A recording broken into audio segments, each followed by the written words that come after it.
This is the Corrections Forward podcast from the American Correctional Association. Here's your host, Rob Green. Hello, and welcome to another edition of Corrections Forward podcast. I'm Rob Green. I'm the Executive Director of the American Correctional Association, and I am just so pleased today to have time with Dr. Lisa Clements, the founder and Executive Director of the Clements Leadership Institute. I think it's really important that people understand how this institute came to be. So give me a bit of liberty before I launch into some questions with Dr. Clements. Tom Clements was an extraordinary corrections professional. To many of us in the field, I practiced for 41 years in the field. Tom Clements was a visionary leader, an incredibly humble individual who really valued this work. He valued the staff that worked with him in this endeavor, and he had an extraordinary value for the people's lives that he was able to change as the Director of Corrections in the Colorado Department of Corrections. March 19th of 2013, Tom Clements was assassinated, taken from us at his home in Monument, Colorado. I remember where I was that day when I heard the news of the loss of this absolutely extraordinary leader. So we're going to talk to Dr. Clements, Tom's wife, about the Leadership Institute, but I want to spend a moment, Lisa, talking about your husband, an individual that I so admired, was always a phone call away to any correctional leader in this country, quite frankly, any individual that wanted to talk about the work and the opportunity to change the way we ran corrections and the impact we had on people. So again, I am so pleased to be joined by Dr. Lisa Clements, the founder and Executive Director of the Institute in Tom's name. Can we talk a little bit about your husband, Lisa? Thanks for being with us. Sure. Thank you, Rob. Thank you for having me. So Tom and I met when I was in college, and we met in a juvenile delinquency class. And so he had started in his career, had already worked at that point in the St. Louis County Workhouse, and had some exposure already to working behind bars. And I started my career upon finishing college in working with juveniles and working for the juvenile court as a deputy juvenile officer, and Tom as a probation officer. And I think very early our connections began around this notion of supporting others and really identifying ways in which we could intervene in the lives of others who had an experience that took them off the path. And you mentioned Tom's oft-used phrase. It's never the wrong time to do the right thing. And, I think Tom truly believed in the notion of redemption, and that all of us make mistakes in our lives and turn on paths that we probably need not have gone down. But there's always opportunity to change. And that's what really drew me to him quite early. And I think our lives over decades of his work in adult corrections and my work with the juvenile court, and then, certainly in behavioral health more broadly, really constantly created an intersection for us to work together and try to improve the lives of others. Well, I was so pleased when a mutual acquaintance reminded me and kind of reintroduced us, Dr. Clements, to be able to talk about the work of the Institute and what you're doing. And again, founded on, quite frankly, when you and I got to speak a month or so ago, the mutual love of doing this work, which obviously turned into the mutual love of a life partner. Right. For you. And as I noted, Tom was, he was at this pinnacle of doing incredible work, extremely humble, bringing forth new ideas when we all lost an incredible leader, a husband and father, to such a brutal attack. And now learning what you've done, one of the things that I'm concentrating on in the next year for the American Correctional Association is that we truly understand this word legacy.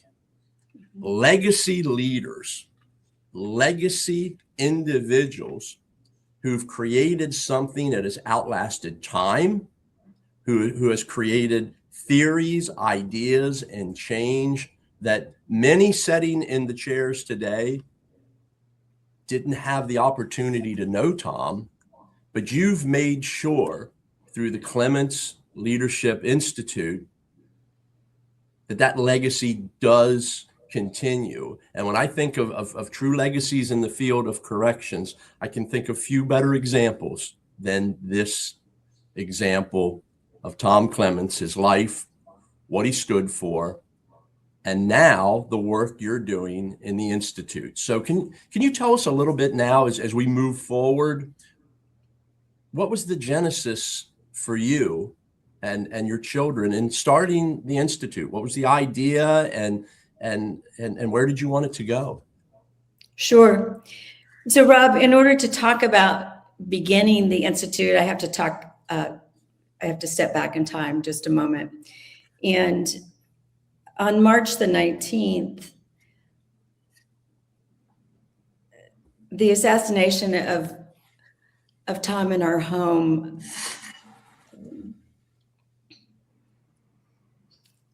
created an unimaginable horror for all of us, for my daughters and for me. And for many years after that, we received multiple requests for interviews. We received requests to do movies. We write books, to do all these things that really ultimately tended to focus on Tom's assassination, because that's what seemed to sell, right? It's the horror. It's the people wanting to know the gritty detail. And from the very beginning, I wanted to talk about Tom's life and not about Tom's death. And that was an uphill climb, because every interviewer wanted, do you want to talk about that detail? And I think the one exception was Anderson Cooper, who wanted to interview us and really just allowed opportunity to dwell on something different. And that prompted me to think about, what is it in Tom's legacy that I want other people to know?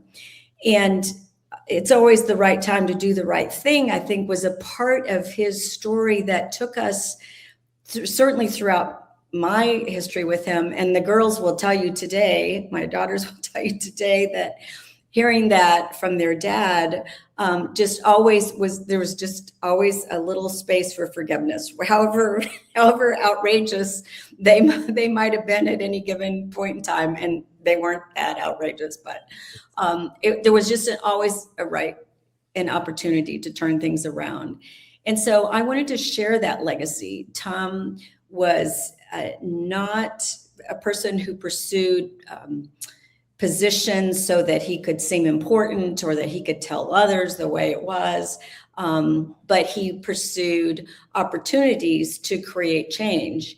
And so some of the leaders that I see today who are, so consumed with, their opportunities and how they present and who knows them, that was a very different approach than Tom's. And his was, I'm here to serve others, and how can I best do that? And so his team was absolutely invaluable, and supporting his team, looking people in the eye, understanding what's happening outside the context in which he is seeing them. How are their families? How's their mother who had surgery? How's that whatever that happened yesterday, because of his real interest in people, I think. And so that legacy was really about making sure that he left the world in a much different place. And he worked hard to preserve legacy, and we have worked hard to really hold up his legacy versus his accomplishments. And I think making sure that our daughters also really focus on the work that was important versus the accomplishment and the who knows who. And I think that preservation of legacy is where we have tried to spend our time within the Institute. And to do that as the three of us as individuals, and certainly to create a space for other leaders to step up and to be known. Well, when I look at the mission, and again, I want to read it because I think the mission of the organization defines the mission of the man. And as you said, Tom's legacy and the mission of this organization, you wanted to hold up his legacy by amplifying and advancing the work of innovative corrections leaders. Yes. And one of the things that I always do remember about Tom as well, and many things, was leaders were at all levels, right?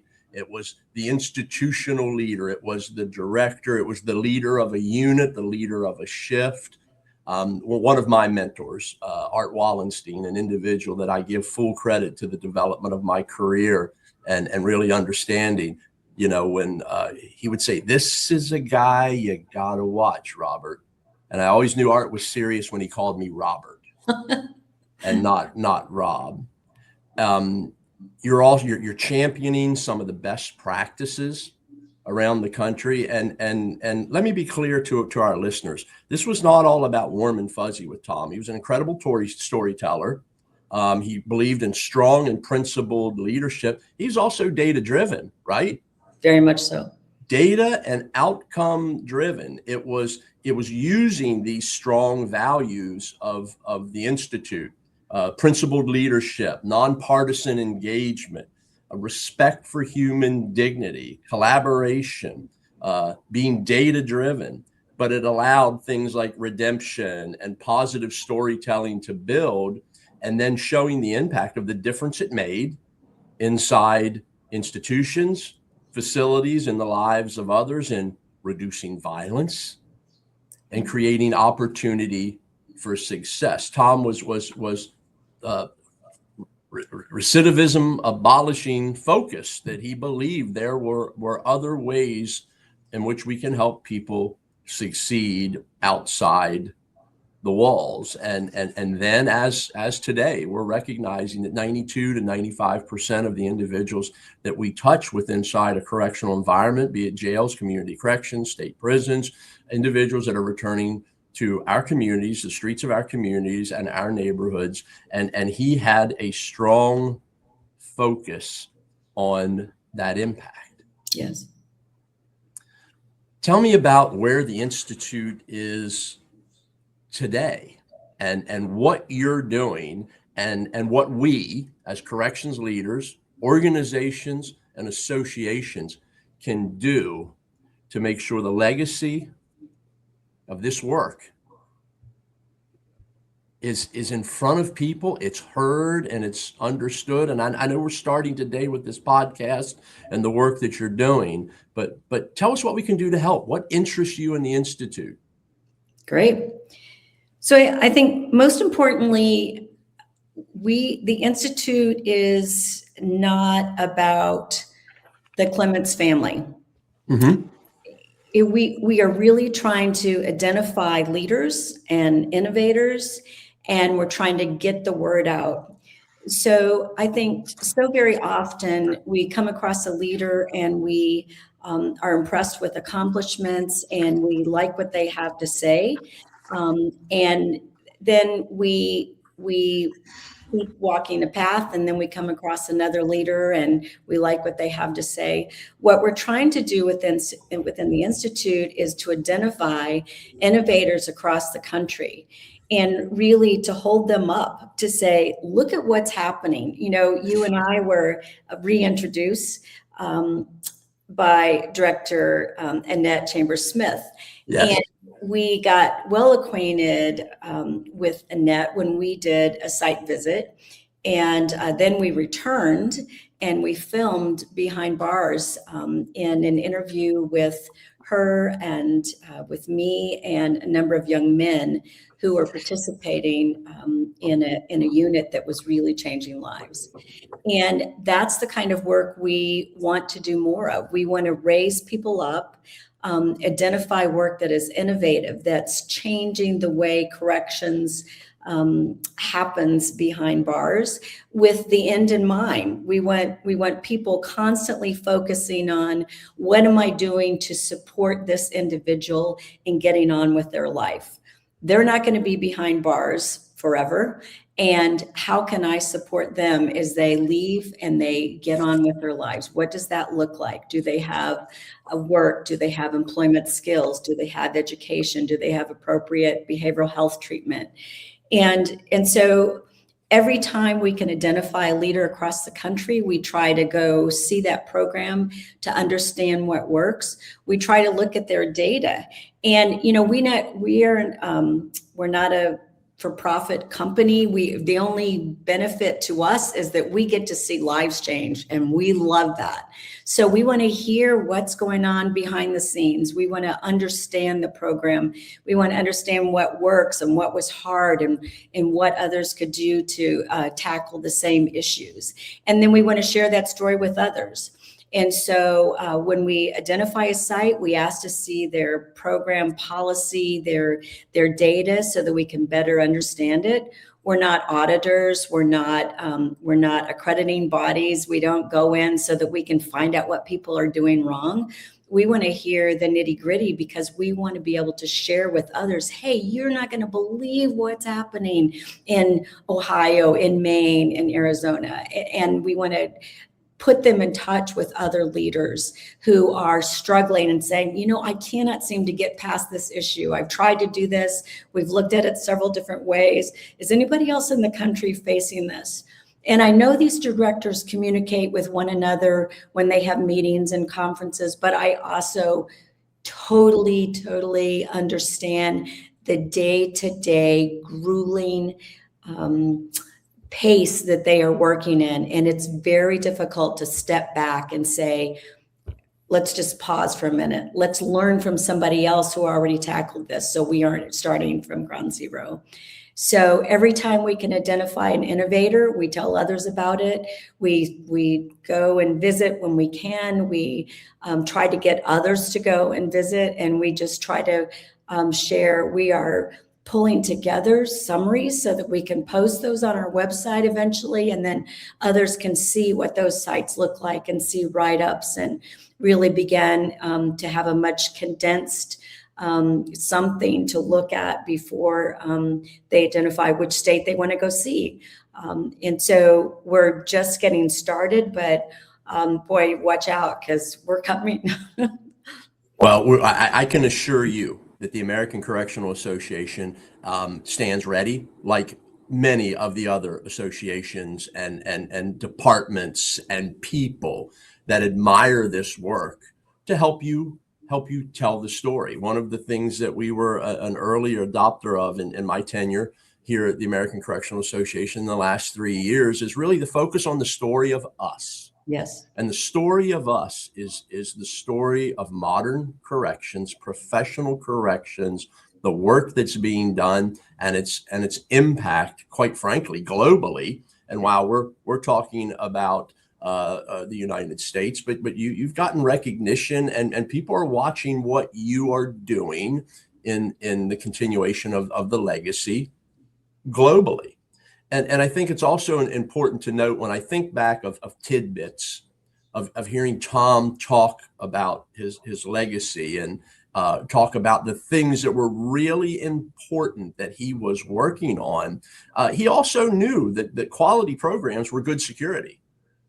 They were good safety measures for the staff and the individuals that were working inside of these facilities, that if we had positive engagement inside institutions, whether it was workforce development, and he was a huge proponent of education and other programs that really helped individuals prepare for exit. It was good safety and security inside institutions, and I think all of the industry needs to hear that from top to bottom.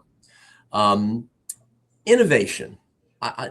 Let's talk about innovation, and we're in this moment, I think, of incredible innovation in the field of corrections. Agreed.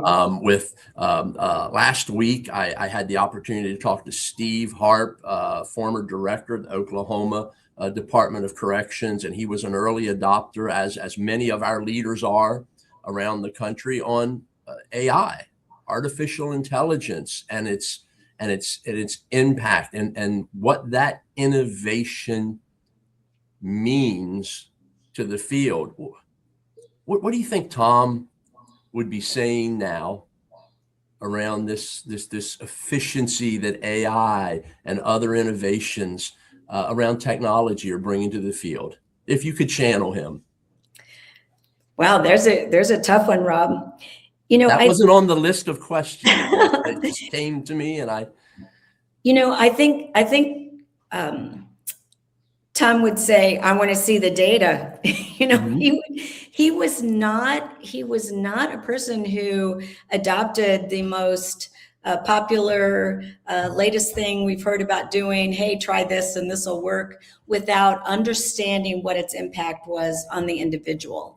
And so in that way, I think he was cautious, and so he wanted to look at it and understand it and think about what this means for every single individual who is behind bars. What's this mean for my staff? What does this look like in terms of workload? Is this going to improve services? Is this going to help this individual get closer to getting home? And so that caution, I think, is something that is it's sort of a trademark of his life. Where Sarah, my daughter, where she in this conversation now, we often talk about that. As a teenager, she really wanted a puppy, and she pushed hard. She wanted it. And she put together a PowerPoint presentation so that she could talk to her dad about this dog and how she would take care of it and what that would mean and how much it would cost and how much time. And that sort of looking behind the initial presentation was really something that Tom favored. And AI, I think, is very much, it would be very much like that. When he started his work in Colorado, he made a very unpopular decision at the time, because the very thing that took him to Colorado was the was the use of ADSEG and the number of individuals that were in solitary confinement in particular. And one of the very first things that he did is he asked for every file on every individual who was in solitary confinement and for a review from the beginning to the date of. And for individuals who had been there for decades, for long periods of time, it was a grueling process. Staff were frustrated by that and like, why is he making us do all this? It's taking so much time. But he had to understand like what the realities were and where the opportunities were. And I think the AI would be the same for him. He would have to do a deep dive to better understand it. The word that comes to mind when I think about the times that I was exposed to Tom and watching his mind work was he was very deliberate. Yes. Yeah, it was not put something against the wall to see if it stuck. It had to have outcome, something that he felt that was really measurably important to the focus of modern corrections. Agreed. As we began to get towards the end of our time, and quite frankly, if I didn't have a time element here, I could talk to you for hours. Same. About this. I so much enjoy this. Tell me about your daughters. And there is a theme to the family work here that you in your chosen profession, and then your daughters, how are they fitting into this equation of the Institute and both, and just I've not had the pleasure of meeting them, but reading about them, I must say, reading their bios, I see the cloth that both of these young women were cut from. I think if both my daughters were in this conversation right now, Rob, they would tell you there was no escape. That dinner table conversations were often around issues, not the sort of darkness of the issues that we both worked with throughout our careers, but the individuals and the opportunity for change.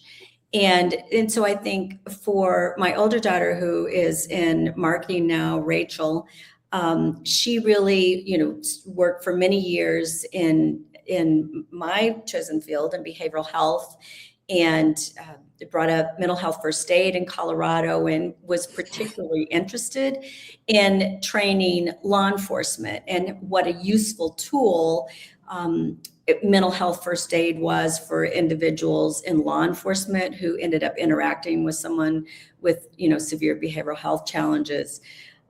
My younger daughter, Sarah, has 2 young children. And so she, it's a struggle. She doesn't get to be as many places as we do because having a 4 and 2-year-old can keep you busy. But she worked for many years for the district attorney's office and really was very interested in that perspective in working with individuals. And I think has throughout her life been interested more in the justice side of the conversation than the behavioral health side that Rachel and I have focused on. We both, Tom and I, shared a lot of interactions around individuals who were in the state psychiatric hospital that I oversaw because I was commissioner of behavioral health. And then he's running prisons. And often, as I'm sure you know, individuals vacillate back and forth between those systems. And so sometimes there would be the conversation of, Lisa, if you would just do your job, then I wouldn't have them in my, So that was always a popular one, as though every individual ends up in prison because of a, behavioral health challenge. But so they're both are very passionate about their father's legacy, and also share my interest in talking not about his death, but about the legacy he left and hope.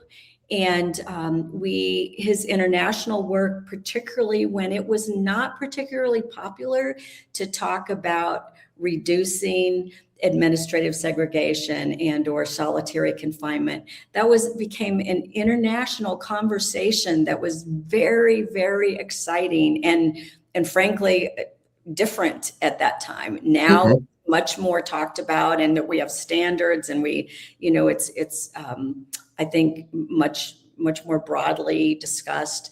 But at that time, he was pushing a conversation that was a relatively new one, and he had only been back 22 days from his visit to Germany and some of the Norwegian sites, and came back with a passion for, we have got to do things differently. We have to be talking to people about going home the day they walk in the door. And that really, I think, ignited in him, and as much as he could do so before he was assassinated, in his staff. And so the girls have watched that life, and I think they share this passion for creating a different conversation about corrections. Well, I just want to thank you so much for the work that you're doing, you and your daughters are doing, and carrying on his legacy. And, and we think about terminology we use now. Reentry begins the moment you come in the door. Right. Like you said, it was people like Tom that were saying that and creating that legacy statement now that becomes, quite frankly, the theory under which we operate. How do we help people go home better than when they came into our facilities, and more connected?